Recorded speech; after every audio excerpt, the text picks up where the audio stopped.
Oop. Hey everybody, my name is Skye and this is Tony, and we are excited because we are going to be hosting I've said 2025 here, I need to fix that, but 2026 Phuket retreat. I'm wanting it now, Tony. I want it to go. Why not? Why not?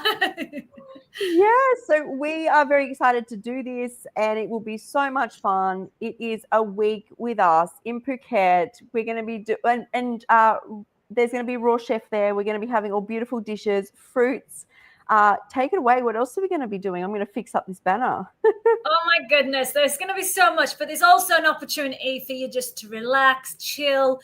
There's no, urgency with joining in on things. Everything's very flexible. We'll have certain things planned if you want to join. There's the drum circle, there's acro yoga. There is a spa on site. You'll have access to that.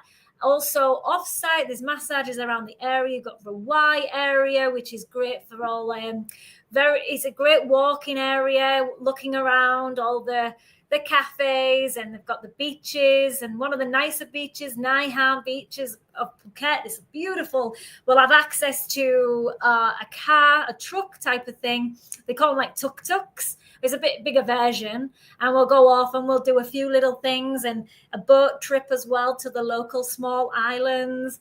So that's just the start. We even have the ice bath as well. There's lots of things involved, but they're all at your own. We'll have a very relaxed mornings generally. We'll have the afternoons as workshops, gatherings, and movie night on the Monday night as well. And yeah, there's lots to offer, but it's all in your own time. If you want to, if you feel like you just complete rest and you just want to dip in, that's totally fine. If you want to fully immerse yourself in all the activities, volleyball, there's lots. It's going to be a small group of 10. We could potentially extend it, but we are trying to keep this intimate, a really nice intimate group, so that we can give full attention and that you'll enjoy the whole experience, get the maximum benefits in a small group.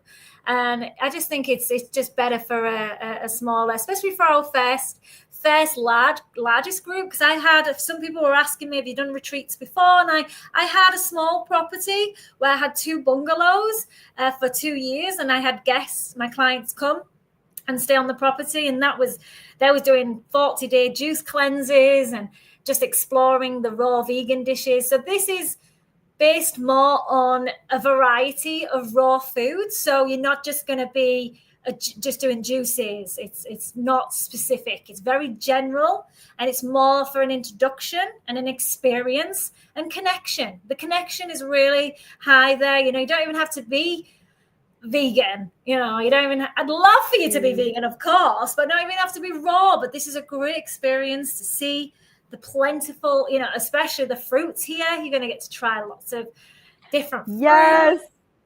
What haven't you tried yet, Skye, that you would like to try from Thailand? I don't know. I'd love to try the varieties of durian. So you did say that hopefully we'll get to go out and pick some. Even when I was in Bali, I think the ones that I was getting was still imported from Thailand. I don't even know whether I had anything local, because this was all the raw was all very new to me.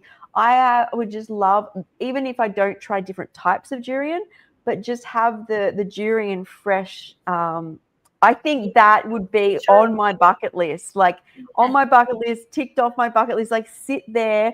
Because I've watched the videos of Jeff Juice's Lauren Lockman, and they go into the jungle, and they sit around and be with my tribe, when you come along with you and everyone that comes, that we experience that together. That for me is higher. I also know there's other types. Is it like Chepignac? Is that like a...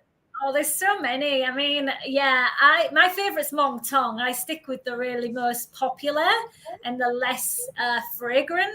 So this seems to be the most popular, but there's many. So when I went to Bangkok in, was it April, June? I've been 6 times this year, but there was one time I went and they did an all-you-can-eat durian buffet, and I got to try 5 different varieties. I was sick afterwards, but oh man, it was the best Wow. experience. Oh my, you got 1 hour, all you can eat for 1,000 Thai baht, which is a Oh, no bargain. wonder you were sick. I would be sick too if I had to get as much durian in for 1 hour. Oh man, Oh my even then, God. Moncton was my number one. I was like, okay, this is definitely hands down out of those. I can't recall the names of them all, but I will. I'm going to find out because I've actually got a lot of content, and I did share a little bit of that, but I need to share more of it because it was a great experience. But it's coming into high the peak time for durian so it starts usually May for like a few months. It's all year round generally, but the main peak time is May and I think November. Could be wrong, but I think it's November. But generally by April, anyways, you're going to have access. So we'll see what we can get and what I can organize. And we'll definitely do some durian tests. For those that have never tried, some people will say it's disgusting because I remember I hated it. I did not. 3 times I tried durian, and it was the third time I enjoyed it because you really have to make sure it's ripe, and it's that variety you like. Don't be off put on one, just one particular durian because you might enjoy other varieties because there's so many, there's thousands of, I think they take around like 5 years to grow, but the most popular at the top of my head now is, I've actually gone off durian at this moment in time because of that buffet. I was like, I can't do it anymore. It's like, that totally, I think I'd eaten way too much. There was ice cream as well. They made different Oh my things. God. They had these potato fries and they put like a durian sauce on. I didn't have that. But I'm really into just like, I did have a lot. I had about 10 ice lollies, durian ice lollies. And I must have had about 20, maybe even 30 pieces of durian. Like I was heavy. It was heavy. It was good. Oh my God, this is reminding me of, so I was saying at the Europe party that, I do the American party and the Europe party, the raw parties online. And Chris Kendall was at the Europe one, and we were talking about all different fruits. And I said, look, and I'm only just eating watermelon again now. After I did my juice cleanse where I was literally on watermelon nonstop, even leading into that, I'd been eating a watermelon, and I'm like, I couldn't look at watermelon the whole next season. And he then tells this story of he was going somewhere and there was little finger bananas. He had a name for whatever they're called. And they were in the back of the car, and he was about to cross the border from Canada to the US or whatever. And they said, you can't take them across. So he sat on the side of the road and started eating banana, until he said, to this day, he cannot eat that type of banana. He goes, Skye, I hope you get back on your water. And I'm like, don't do that with durian. You want to keep having your durian. I've done it. At this moment in time, I can't even look at another durian. And that was, I think it was April. So, you got plenty of time. I'll eat yours. Yeah, you can eat mine. Yeah, there'll be plenty. So. Okay. I remember when I was in Bali, I would have so much durian around me. My whole day was spent eating it and then looking forward to it digesting so I could get more in. My whole goal every day was, has it gone down yet? So I can get more in, because I was just, what I notice about trying the durian is when you first try it, I feel like people, and it can happen very easily, is a lot of them have the onion type taste to them, especially if they've been frozen. And I think that gets very overwhelming for people. But if you get lucky enough to then get the vanilla and the peanut butter and all the other flavors. Caramel and vanilla. Yeah, I always taste vanilla. I always feel like it's hard to describe, but when you get a good piece, it rewrites everything you ever thought about durian. And I'm going to send out the good vibes that we find the good durian. Yeah, because you really have to make sure they're ripe. Many of them that they sell, especially like, that's why when it's in season is the best time, because now it's out of season. You're not really going to get, like, I've been touched. They don't want you to touch them, but I'm like, I'm not going to buy it if I can't touch it. So obviously they put some cover on, but I need to touch it. And it's hard to know. I'm not an expert yet to know with the shell and things. I have to feel it. For me, feel and smell, and that's how we do most of our fruit. It becomes it's a bit of a skill. It's also an intuitive process, but I have to touch them. So if I can't, I'm not going to buy it. But to get the really hard ones, what's the point? It's not going to taste of anything. If not, it's definitely not going to be nice. But yeah, you've got the ones that have really strong smells that's like sweaty socks. That's and a good way to describe it. Yeah, and I feel like that affects people. So what other fruits are there over there? So you tell me. I will try anything. Oh, there's mangosteens. They're my favorite, but they're just not for me. I really stick with the simple ones, bananas, but we've got such a good variety of bananas. I really enjoy, not the really thin ones, but the thick, fatty ones. I really enjoy because they're creamy. I really don't like, so I generally, the bigger bananas, I'll freeze a lot of them. I've always got frozen bananas in the freezer, ready to do smoothie bowls and smoothies. But I never freeze the fatty because they're just too nice to eat. I just love eating them. Ice cream, right? Ice cream bananas. Yeah, they're just got this, really sweet. And it's, caramel on some of them.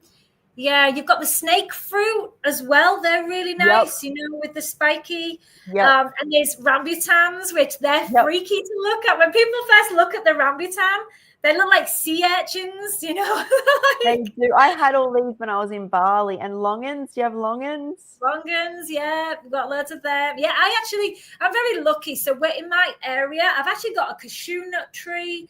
I've got papayas. The papayas here, I find like most people don't like papaya because it's quite floral or there's no real taste. But if you get it from sun ripe, literally off the tree for most of the papayas, 50-50 from the supermarkets and the stalls are nice. But the ones in my area, they're so good. So I'll be bringing a lot of my fruits over. I'm growing limes and lemons, mangoes, the variety of mangoes here, and the big mangoes. And then there's the green, really sour. They're not so, some of the sour ones are not so good. I've got one of the biggest mango trees right in front of my house, and they're the green mangoes. So you'll get a variety of the mangoes to try, especially from my area, because I've got so much fruit. Maybe everyone will come around my area and see all the trees, and you could tell me what trees what. I've got bananas growing. Yeah, it's fascinating to try the different varieties, even like bananas. I feel for those, especially from where I'm from, England. You only have your Cavendish generally of bananas, an apple, orange. Whereas here you've got not only a variety. Are you still there, Skye? I don't know if it stopped the internet. I think we're good. You've paused. Hopefully everybody else can hear me. Let me just double check. Are you there, Skye? But yeah, there's so much varieties of all these fruits as well. Let me just double check. There's Skye. Oh, yes, Skye's frozen. Okay, well, I'll continue. So, yeah, if anyone's got any questions as well, do feel free to ask and let me know what fruits you've not tried and that you'd love to try. This is an opportunity to come with somebody that lives in Phuket for over 9 years. It's been a wonderful experience to see new places within Phuket as well. COVID definitely encouraged, because I always find when you live somewhere, you always want to leave. I want to go and see the outside, the neighboring countries, Vietnam, Cambodia, Laos, but never really seen too many places of Thailand. And there's so much to offer in Thailand, within Thailand. So there's loads of islands, thousands of islands. I really enjoy Koh Phangan for the vegan scene. That's really big there. But Phuket's got an awesome vegan scene. I think she's going to jump back in. Let's see where she's gone. So, but yeah, if you've not been, I really recommend coming as this retreat. So you'll get to experience Phuket and experience the variety of fruits, and just us being here, for me being here for 9 years, and Skye's been on a few visits. Even if you've been before, come and share it with other like-minded souls. Just let me double check she's not having any problems. I think but yeah. I'm really excited to be doing the retreat next year, because this is the first time of doing a bigger group with a lot of variety and having connections who are on the same path is just, for me. Let me see where, I think she's internet's not very good. But yeah, let me know if you have any questions. But yeah, I've been vegan over 15, nearly 16 years now. And I first went vegan actually when I came to Thailand. So yeah, 16 years ago. And that was because when I went to Soy Dog Foundation, one of the biggest in Asia, one of the biggest animal welfare organizations, they're incredible. We're so lucky to have this organization based in Phuket, because that's also kind of makes me think, do I ever want to leave Phuket? Because in a way, we've got that support. Because if you don't know, I do help with the street dogs. It's been a big part of my why, my mission, and why I've come to Thailand was to really help with the neglect and the abuse. The amount of neglected street dogs here is unreal, but in other provinces of Thailand, it's way worse. And part of me is like, should I be helping more in the other areas? But I don't know if my nervous system, especially right now, could. I have a lot going on as it is, and then I have the support of Soy Dog, which are wonderful. They're check Soy Dog out. I volunteered with them. That's when I first came to Thailand. I volunteered with Soy Dog, for many months, for many years, and then just started my own little project. And there's a few of us. I have some fosters, over 1,000 dogs we've had adopted worldwide and locally. We focus more on local adoptions. And I'm still continuing that, and I love that work. So you get to see some dogs as well whilst you're here on the retreat. But yes, 6 years ago is when I went raw, because for me, it didn't appeal to me going fully raw. I was just, okay, I'm feeling fairly good, fairly healthy. But I went through, one would say, a dark night of the soul in 2020. Lots of changes happened. So just to give you a little backstory, I was ready to leave Thailand. I wanted to always go to America, more the south of America. Like I was either looking at Mexico, Costa Rica. As some people may know, I went traveling for 2 months last year, but I just wanted to go. I just wanted to base myself over there and go and explore for a good 6 months to a year. So all my flights were booked for 6 months in 2020. And yeah, I got rid of the house. I moved in with a friend. My ex and I moved in, and we had the month just to gather things, sort things out, finalize everything, and then leave. And COVID happened, and that changed everything. I thought, it's only temporary. And then, I think Skye might be back. Hey, I'm so sorry. I don't know what happened. I don't know why the lighting is so bad now. Hang on, let me see if I can. The lighting looks okay. So, yes, sorry about that. My whole computer just crashed. Oh, well, I was just sharing my story about just finishing that actually I was going to leave Thailand and go to Costa Rica and Mexico in 2020 when the COVID happened. And long story short, my ex and I split up. All my flights got cancelled because of COVID. I couldn't go anywhere. I was super depressed. But instead of sticking in that depression, I was like, I need to do something. And I'm always about reinvention. You'll find me often. I'm also seeing that also sometimes it can be a bit of a trauma wound, but it serves me at times. And that year I revamped. I started Rawlicious, and I did a 40-day juice cleanse. And in that 40-day juice cleanse, I went raw. I was like, okay, this is my path. And I never wanted to. I was pretty high raw. I was eating a lot of raw foods, but I really enjoyed pretty much evenings, or at least 4 or 5 times a week, a cooked meal. And that suited me for a long time. But she's gone again. No, She's here. Can you hear me? Can you hear Yes. me? I'm just having camera problems. I am definitely here. Let me just go back in. I'm listening to you talk about the juicing and starting your life, which is amazing. Yeah. I'm just going to go back out and just come back in because the camera's not connecting. It's okay. So I'll finish my story anyways. Don't worry. They can all listen to me if you wish. So I ended up, revamping everything. And it was the same when I went vegan. Just a lot was happening in my life. I thought I need a change. I went vegan. I stopped drinking. That was 16 years ago. And then 6 years ago, I decided, okay, I'm sticking to Thailand. I'm going to stay here. Set up the Rawlicious business. I wanted to help people go vegan or raw vegan. Doing the juice off the back of the juice cleanse, so really promoting the juice cleanses, which I still do. I think they have a great place in our journey. It really helped me shift from vegan to raw. The juice cleanse really helped clean out my channels, really connected me to myself. My meditation practice just went through the roof. I was doing up to 4 hours a day for that 40 days. My business just started to grow. I was like, wow, this is the space I want to be in. Feels good.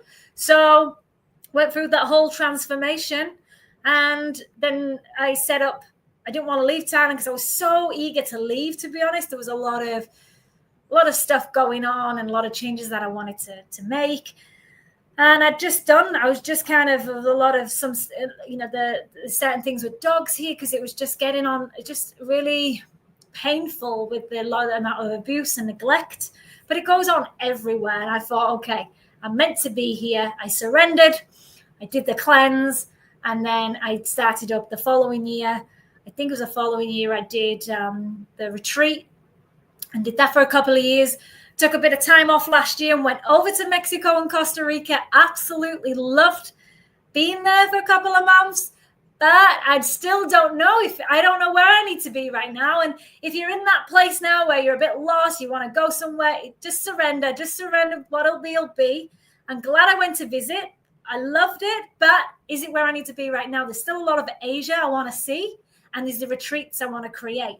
So maybe in the future, Skye and I even may do some over in Mexico, because I've got some connections.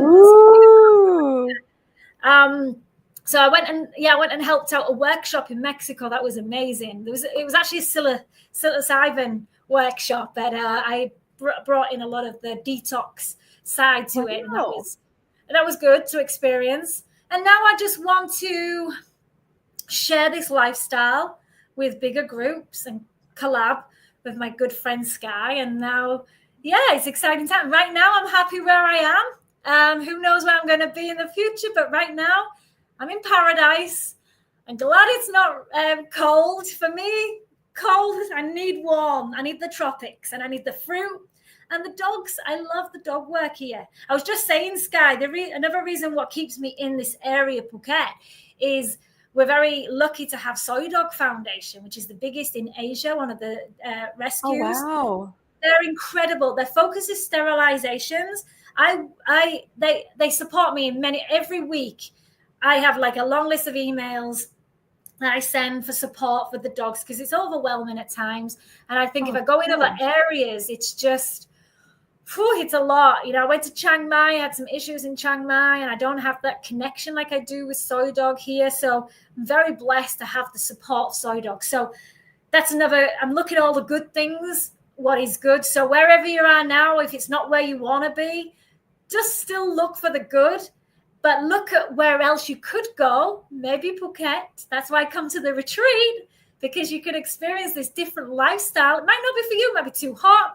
It might not be your vibe. It might be, but it might inspire you. You'll go back. I had one lady say, oh yeah, but when they go, they're going to get depressed, and then they're going to go back, and then nothing changes. I'm like, things do change. When you come with us, especially with our energy and the work we've done with Skye and I, your life's not going to be the same. Never again. Never the same. That's right. It might be the start. It might be that first bit of light that you bring, into your life. And when I healed myself, so I healed myself of 32 years of chronic illness, and I was at rock bottom, and like you were saying, is you lost a lot, and then you have this like rebirth. And I remember when I was like, I'd lost family, I hadn't had a job, I was, disabilities, and I'd always been sick, and surgeries and psychiatric units. And this was my first place. And what I told myself was, and it kind of is like the only way is up, right? Is if you've got nothing to lose. And I think I had about $7,000 in the bank and was getting small amount of money in disability still I could put on my apartment each week and pay for food. I'm like, you may as well do this right. Like every other thing you've tried, basically what went through my head is every other thing you've tried has got you nowhere. You're starting from zero. You do this right. And in my head, I was like, you need to build your life like a retreat. Then it really can't go wrong. So that's how it started, is in like you make yourself your food. You go for your walks. You go sit in nature in the calm. You ice bath, jump in the cold ocean in winter. You come back up. You have your salt lamps. And I had a Himalayan salt lamp you hold on to. I bring flowers back and just touch the flowers. I think I said, was it on this podcast, where I would do my nails in front, because winter, in front of the heater, and put a little fire video on. So it was like I was sitting in front of a make-believe fire. Yeah. I was like, but I rinsed and repeated that every day. And that's what we want for you guys, is you come, you meet us, you ask any questions. We're there to support you. There's workshops. There is a raw chef. We are going out and getting durian. We're trying different fruits, meeting the dogs, going to the beach, doing all these things. And we want you guys to think about how you will do that when you go home. You'll go into nature where you live. You will have raw food where you live. And we're there to answer questions, especially because you came from England, you came from the cold. I do winter here in Sydney, it's not warm. So, we're all coming from different places. So, and that's what we want for you guys. If at the start of you blossoming, or even midway through your journey, you want to reboot, or just an extra connection, because then you've met 10, including us, 13, 14, anyone else you meet there, all these new connections, it makes the sense of community is so amazing. And with what Toni and I do, we have that, because we talk to each other constantly, and we see each other on video, and we do these podcasts, and we want that for you guys as well. Yeah, I love it. I just want to expand on what you were saying about creating your little environments. I like to say romanticizing your life. When I was still in England, I ended up loving, just before I left, 6 months prior to leaving, I ended up creating like a beautiful community. It was really hard to leave, actually. And I was like, but at least I felt, I made it amazing before I left, instead of going, like, close that door. I was quite relieved, but I also had some wonderful friends before I left who were really just really heart-centered souls. And I just ended up really loving the journey there, and just making the most of it, or just making my life a little bit better then, because I did go through many dark periods in England. And I look back sometimes with a little bit of anxiety when it is super cold. It really affects me, and I am very sensitive to the cold and just the dark nights. So like what you did, you create your little environment. I created my little bubble of candles, and I put on the screen, I put some cozy, even now it's hot in Thailand. I like sometimes at Christmas, when I've got the aircon, I'll put the TV on I know I don't have a TV, but on the big screen, I'll put like a fire burning, and I'll put all the candles around and make it really, cozy. And so you can create your little environment, your little boat. And that's what I do now here. It's my little sanctuary in my home. It was my friend that inspired me when I went through some dark times. She said, just create a little sanctuary in your bedroom with your little diffuser, your incense, and your candles, and just some nice frequency music and the ocean sounds. And so when I used to go running in the mornings, I don't run anymore, but back in England, I used to run at like 6 a.m. freezing. I used to just put this like audio saying about my new life, it's warm, it's beautiful. And I'd have these vision boards. So I'd be like, excited, okay. So you can create that now. We don't have to wait for something. That was huge for me. I feel like a lot of my life, I spent a lot of time wanting what I didn't have. Like, I feel like there's so much, when you're at rock bottom, so many things, you have to be so for real with yourself. Like, you're like, been here, done that, it doesn't work, not going to start it, not coming back here type thing. And I say this often, I had to stop studying and start doing. So like a lot of us tend to go, I'm going to go raw vegan. I'll watch a whole lot of YouTube videos. I'll buy every raw vegan cookbook. I'm not starting yet. I got to buy the blender. I haven't got the blender. Not starting yet.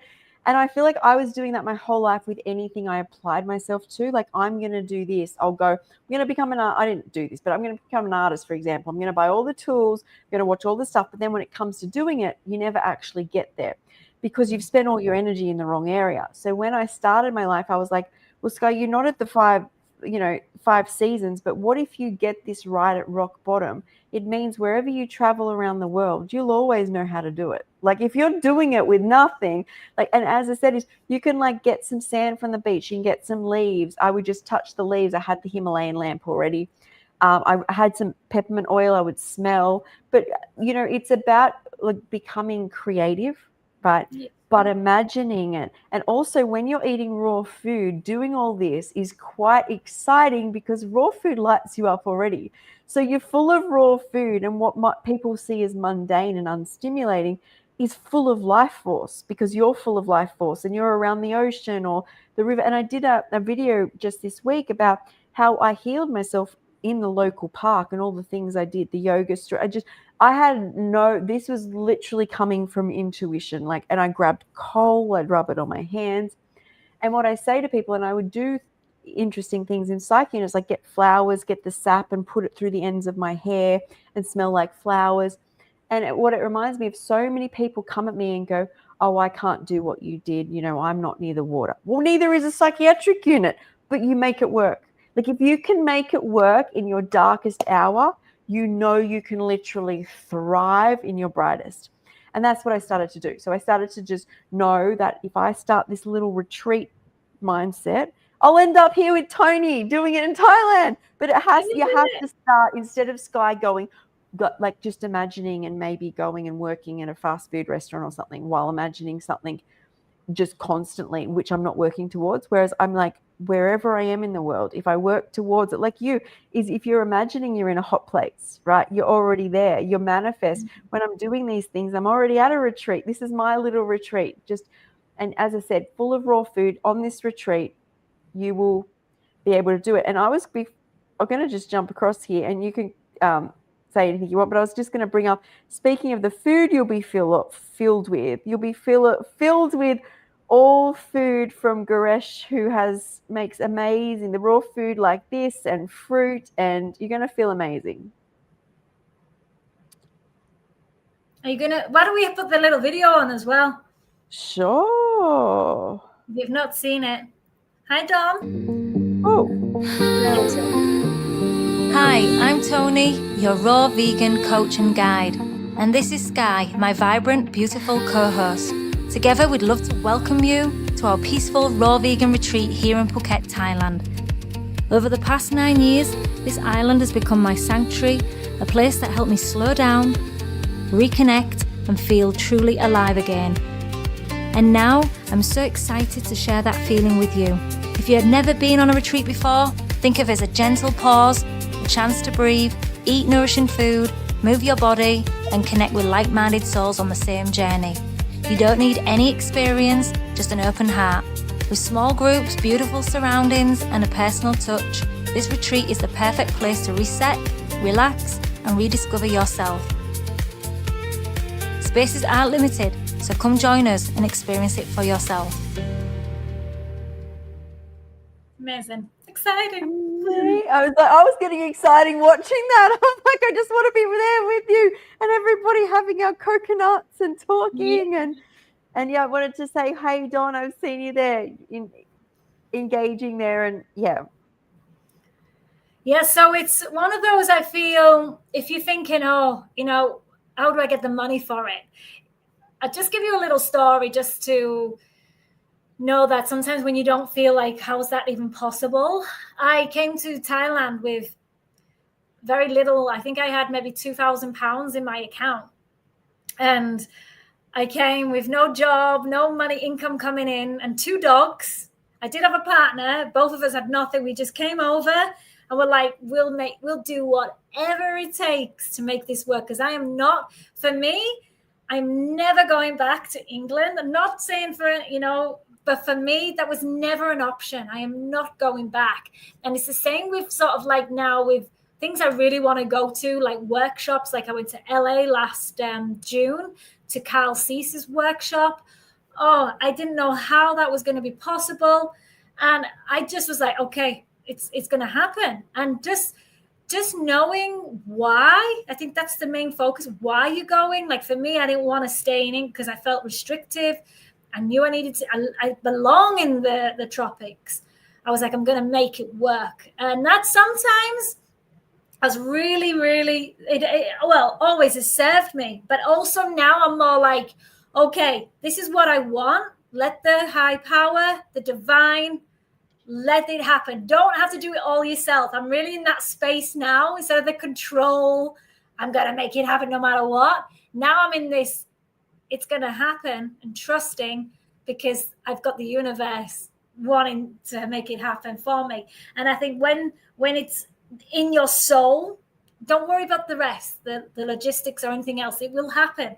And it's April. Start putting it out there now, engaging with us on the lives, on our posts, and be like, yeah, this is happening. This is going to happen, and it will happen.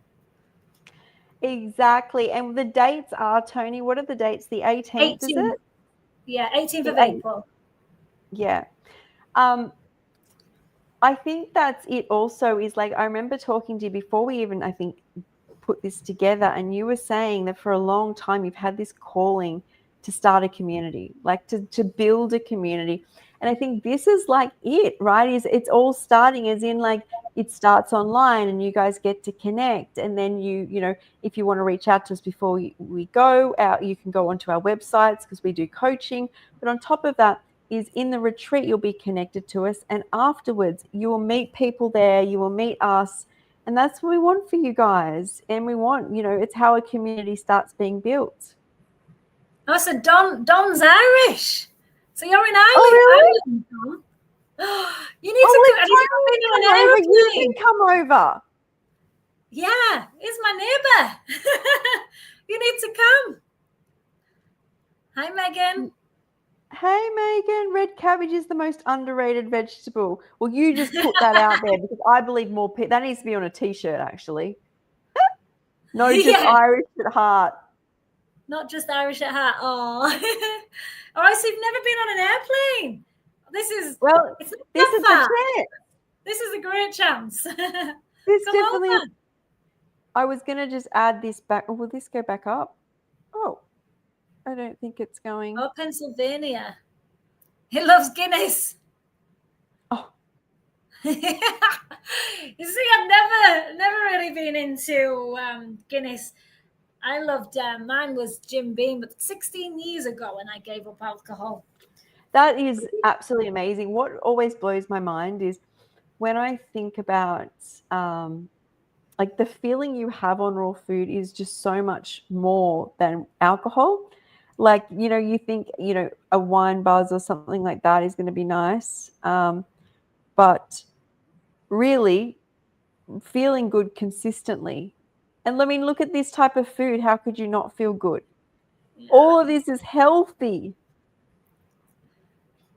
Yeah, look at that. And there's little curries. They're all the little curries. So good. I know.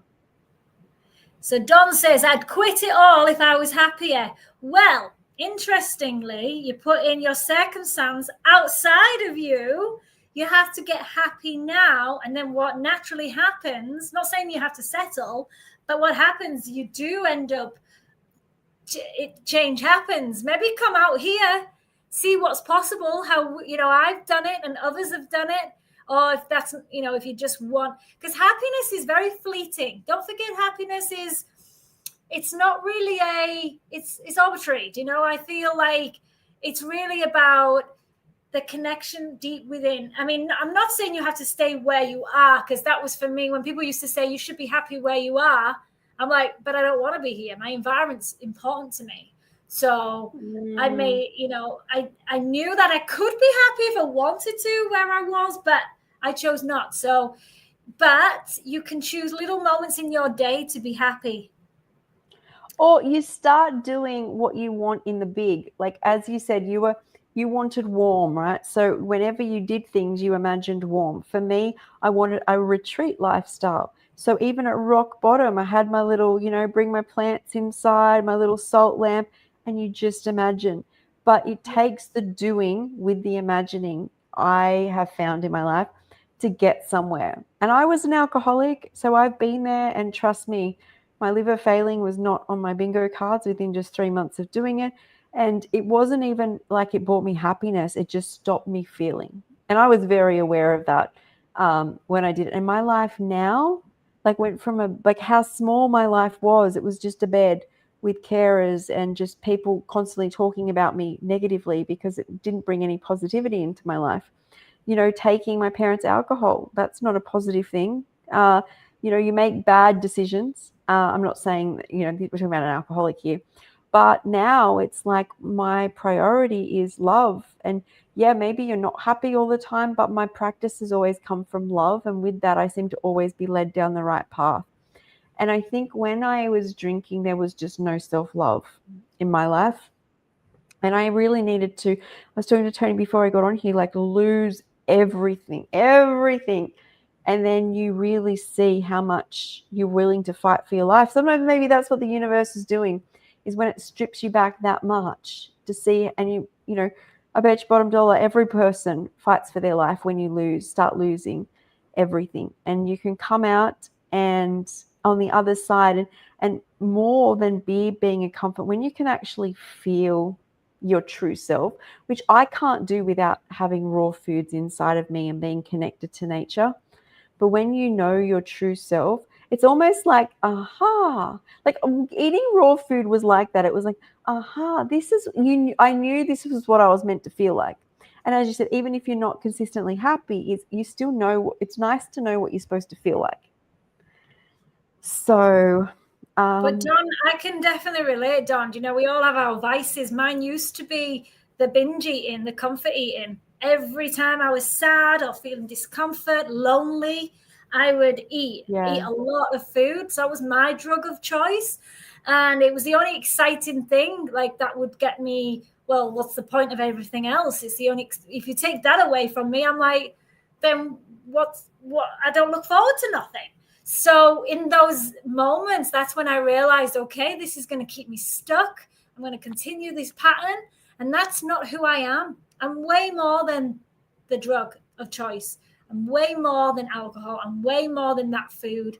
So when I started to take away especially the really heavy junk foods, I started to look at other things that I could bring into my life, rather than, because when you feel like taking away, you feel deprived, and it's a natural thing to feel.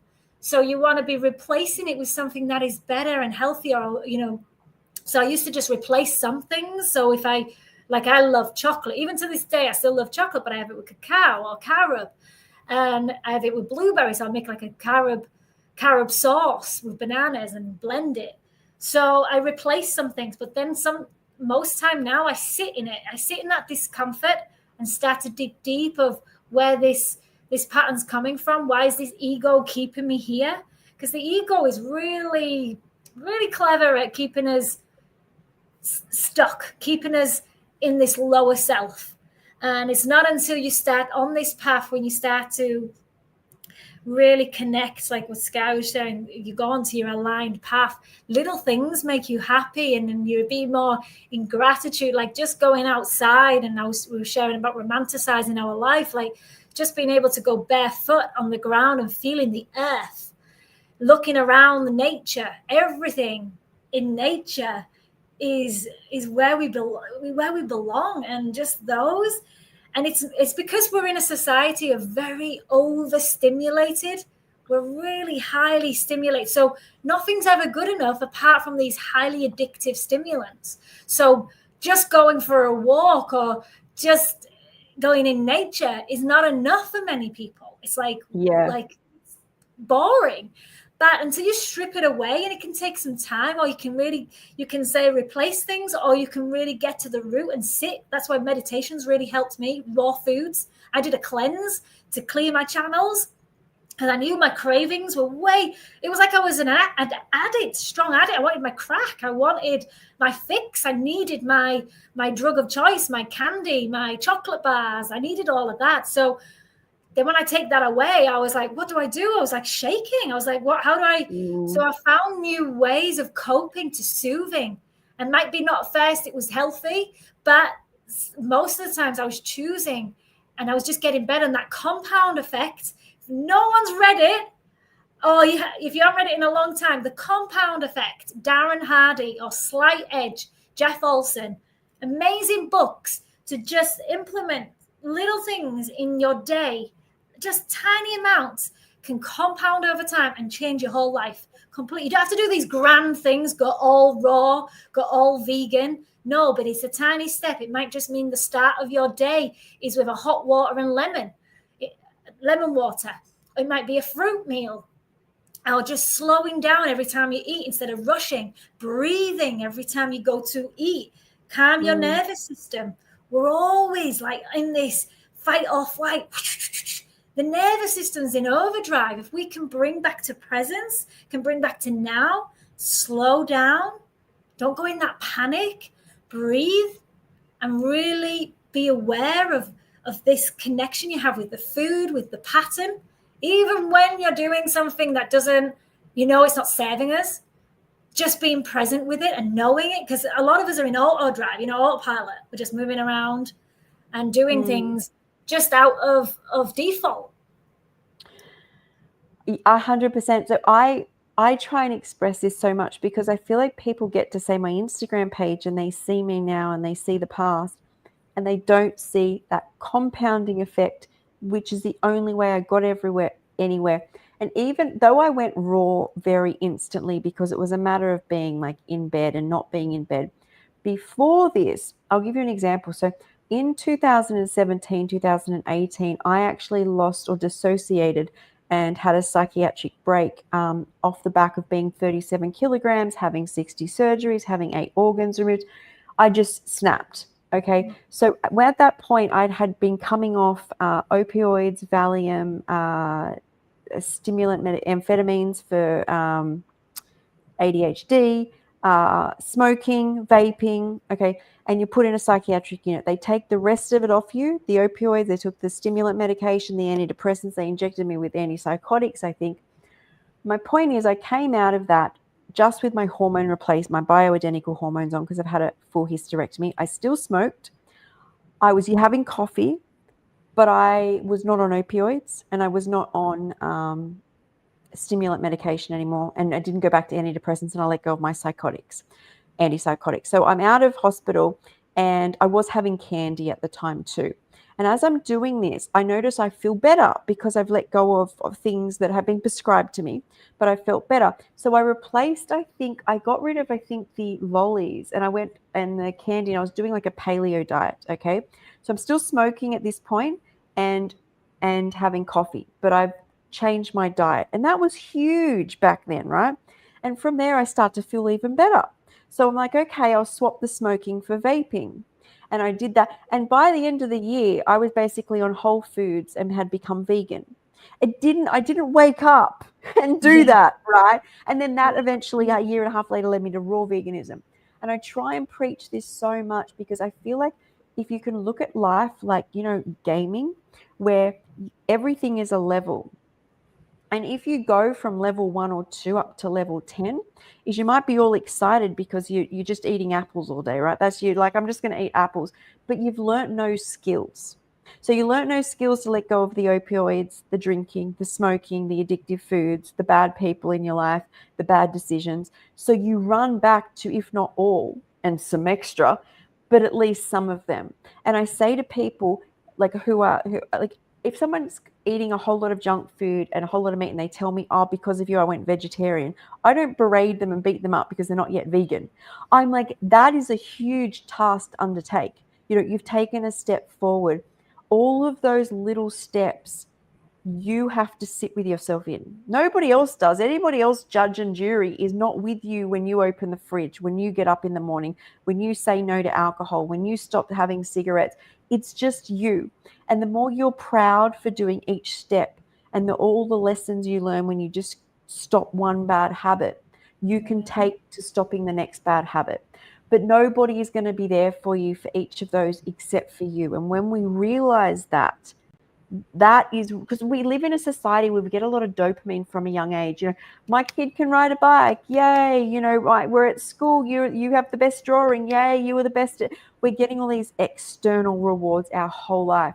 When you truly realize that you have to be your cheer squad when you take each step, each next step, even though it might seem bigger, like now you're going whole food, plant-based, how could I ever do that, will be easier because of every little step you've taken forward. But the one thing that doesn't change, and even Toni does it to this day, and I do it to this day, and we may go a few steps back, but because we've got tools, we don't roll all the way back.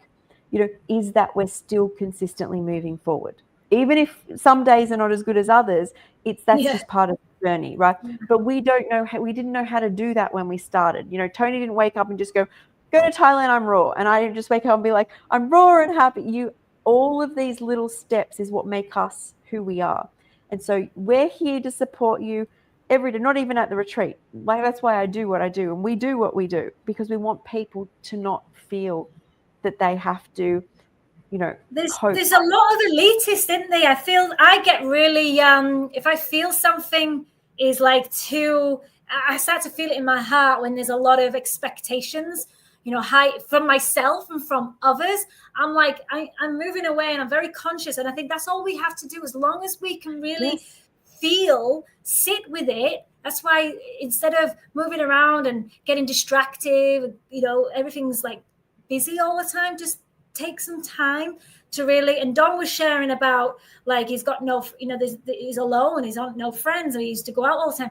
But maybe there's times in our lives where that's necessary. I think there is periods, I honestly believe now, whatever period you're in now, wherever you are, it is necessary. And what we can do in those times, because there'll be periods, it's not forever. We were talking earlier, Skye and I, like these chapters are temporary.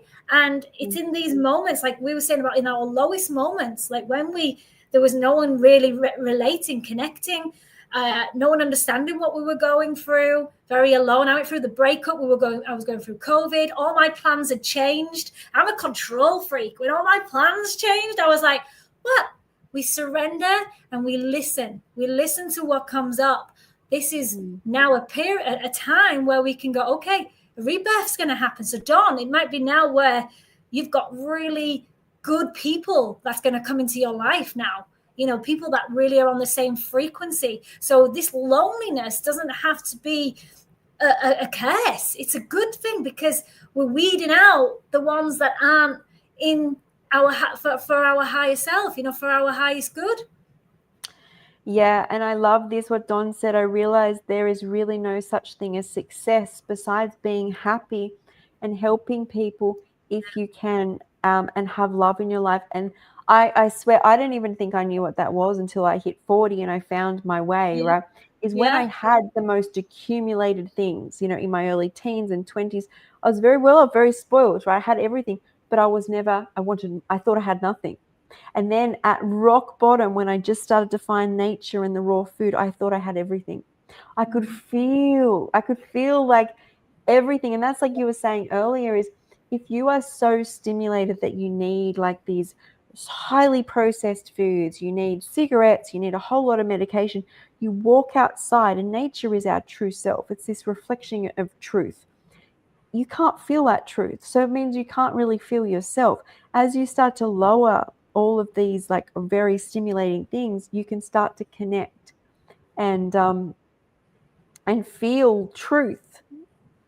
Yeah. And actually see the connections, like just something so small can just really light us up. And we come back to the simplicity of life, the simplicity of us, you know, and what we genuinely, you know, other people in our lives in the past, maybe they was for that time, Now we're ready.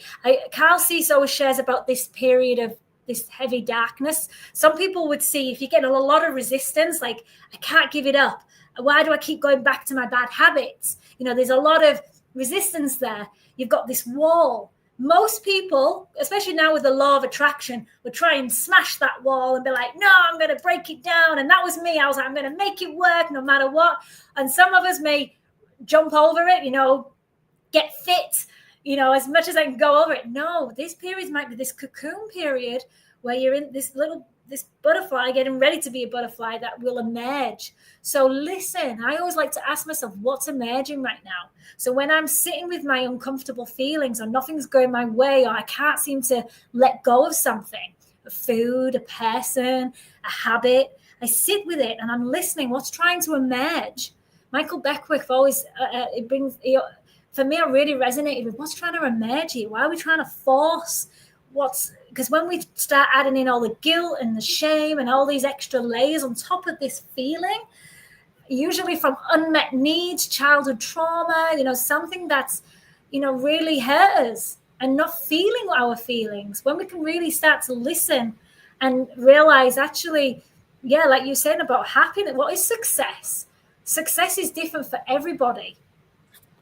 What's normal? I did want to bring up, so I faced everything I had to face when I came out of my dark period of rock bottom. And, I wish I had a boyfriend. All I did was like, okay, if I start to think that, I have to turn it on me. And all I did was fall in love with me. So I became my own partner, my own connection. But what's really interesting about normal life is so many people have said to me, you're in New York, you're living the life, that's so amazing. You are, so lucky, so blessed, look at all you've done. But they're the same people that have looked at me for years and thought what I do is not normal. Do you know what I mean? So it's it's the only person who got me there was me believing in me and basically becoming my own boyfriend. It's if I don't have a boyfriend, I'll just turn the love. Yeah. There's more love. I'm going to fall in love with me, and then imagine what happens when I meet the right person.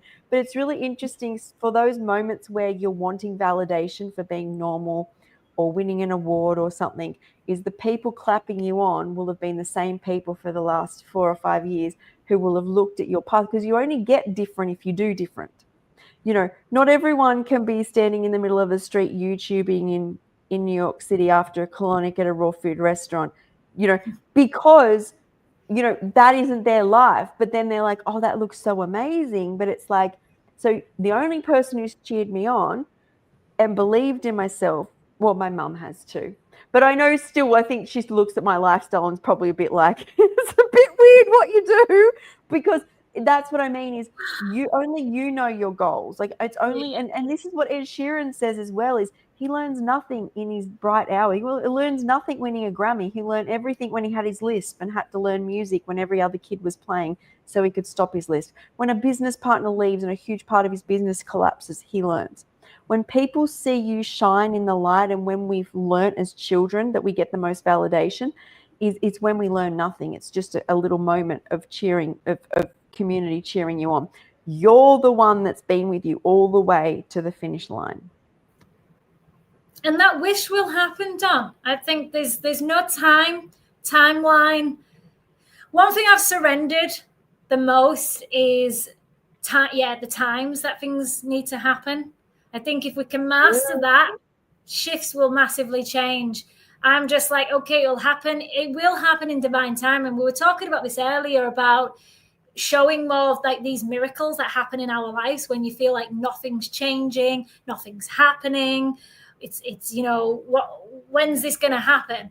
And it will happen once we let go of that resistance. It's funny how it works. Soon as I was like, because there was a period where I was trying to control everything that I ate. And I was like, you know what, I'm just going to eat what I want. And there's only so long. So when I wanted to just travel and do nothing, and I was totally burnt out, there's only so much I could travel and sit on the beach and do nothing. I was like, I need a mission. I need a purpose. So we're always, like I said, this always striving. And sometimes that can really deter us. But when we let go and surrender and want, have these desires, but don't put this pressure on ourselves, and it will shift. Like the fact that you want to eat well, you may want to cut the alcohol, choosing other things that we know deep down what's gonna be in alignment for us. And I think, no rush. I agree with that. Yeah, no rush. There's no rush in life. I think society wants us to rush. You see it, but we don't have to. We don't need to be rushing anyway. I think the best times is when we're really present and we're really here and listening. It's the listening. I think when we do that, we will be guided. We will be guided. And everything will start to fall into place where you feel it's not just. And Michael Beckwith always says about there's your wanting, these desires, and then there's like 4 stages, and the last stage was just surrender and let it unfold. There's ideas, there's things you want to create and do, but just trusting that. I'm in that period of really trusting this process. Oh, I love that. That sounds like my type of day. I eat mango. So when you said pasta, I was thinking of like zucchini pasta. Thinking of like mango, zucchini pasta, cabbage salad, bananas, and peanut butter all today, all vegan. That just sounds amazing, Megan. You're going to have a next couple of days. I always find the more good I start putting in, the more, it may not be my whole mood, but the choices I make, the more good choices I start to do for myself, the more good things I start to see reflect back in the universe. And I had to wait till I was 39, 40 to learn that. So you've got good coming with the mangoes and the pasta and the cabbage. Sounds like a beautiful day. I always felt better if you eat, that day before, if you eat really well and healthy and hydrating foods, the next day is even amplified, more. So I always think about, okay, what's the consequence of this? How am I going to feel the next day? I'm like, okay, it's not worth that. Because I used to eat so many heavy, crappy foods and just feel crap for days. That's why I stopped the alcohol as well. Like what Megan was saying about it's a depressant, over time. You might feel it's good, like when you first, like any food, like crack, it's like crack. You feel good at first, but then the long-term effects, it just weighs us down. We feel it's just a really low mood. Yeah, and the reason people need depressants or feel better on depressants is just like where they feel better on Valium and don't feel the depressant effect is because we're so stimulated. So you're so wound up that you had to feel normal. People crave a calmative of some type or a depressant on the nervous system. But it's being hydrated, how you approach things is completely different. Like things could start falling down around me, but as I said, if in that last 24-hour period, I've eaten a whole lot of hydrating fresh foods, is my response or my negativity is not the same as it used to be at all, not even a little bit. And that's why I personally choose to eat raw foods, because I just want to consistently approach life at my best. Plus, it makes me healthy. So so look at that. Hangovers are the worst. Need to drink more next day to feel better again. That's what I used to do with food. I would need another binge day the next day because I was more hungry, but I also needed more of that fix, and then you always needed more. It's a trap. It's a trap. And I hate that feeling of something owns me. I want to feel like, it's not good for my body. I want to be able to take that away and be in control. Well, so this was a huge driving force for me, Toni. That was huge for me. So being consistent, chronically sick, I'd lost all power in my life. I had no decision over the food I was to eat, what time I was to eat, who took me to the shower, to the bathroom, when I was scheduled in psychiatric units. And then even when I got out, what I noticed is when on the days I drank, I was getting into arguments with family members. And the victimhood Skye would used to say, they're being mean. They need to treat me better. And I was like, enough. If I eat just fresh, I still say this to Mum this day, you don't see anybody causing problems at parties who'd had too much celery. Like you just don't. These people aren't like there's got to be. And plus I was eating a very high raw whole food diet. Plus on the top of that is if you're eating whole foods only and then you go and drink, the next day I didn't even want bad foods anymore, but you feel even more terrible because you're detoxing on top of detox. So it was just like a no-brainer that I had a decision to make. But a huge effect was that even being on prescription medications is doctors can push and pull when they want. Something can be working, you feel, and they're like, we don't want to give this to you anymore. You take this, and you get a whole basket case of other problems. And by doing what I do, I am free of the chains. Like, that is huge. That, because my life was very chained for my entire life. So that's a huge thing, to be free. Yeah, it is. It's liberation. Yeah, I know. You see, when you get cleaner as well, it really affects you more. So the drinking when I used to have, like, it was just way more, like, it knocked me out for 4 or 5 days, even more depressed. So that's why I had to I had let a it go. failing liver, so I wasn't. The fact that I went back was just not like, I would bleed from all sorts of places. It was just not. I shouldn't have gone back. But this is. I don't necessarily see them as I'm like a bad person for doing it. I'm like, damn, those lessons hit hard, and damn, they're the reason I don't go back. Like, all of that, if you can see, like, you have no idea how much my darkest hour is my greatest lessons. Like, they're the reason I do this. They're the things I think back to. They're those deep ingrained memories that probably when I write my book, people's knowledge from the book comes from. As I said, it doesn't come from me skipping down the street now with a watermelon juice. How did I get to the watermelon juice? Yeah. We do have to wrap it up though, Skye. Yes, I could talk to you guys forever. We will talk long time for like long periods when we go to the retreat. Easy. Blood type. Megan, I don't do that, the blood type. Each to their own. I focus we've all got the same blood, same system, but in the sense of we're compromised. But I could expand on that another time. But yeah. But natural blood type to know if blood's needed for somebody. Do you know what? I don't know. I should really know. Do you know yours? Only because I lost my stomach and they were yelling over my body, oneg, all the time, needing oneg, because I was bleeding out. That's the only reason I know. Besides that, I wouldn't know, but not that it has played a part in my diet. And to be honest, if you are bleeding out, they can't just infuse any blood anyway. They have to test you on the spot to cross match. Like, giving you fluids will keep you alive in that situation. They're not just going to give it to you. So you don't really even need to know. But for diet related, I don't go on it. More for your situation, health. Yeah. So guys, the link for the retreat is in the description. Go check it out. It is definitely worth, Yeah. I'll put it up one more time. If you've got any questions, feel free to share as well on the.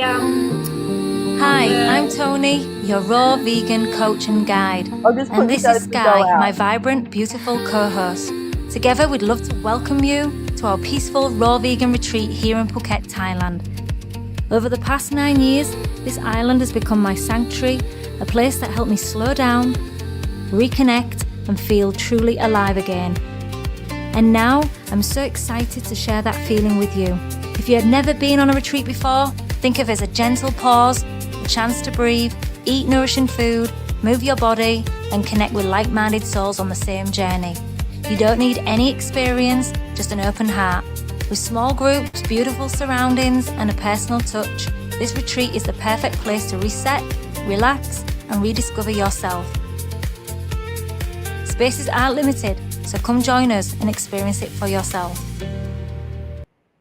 I hope so, Dawn. Hopefully you can come. Yay! All right, bye everyone. Thank you.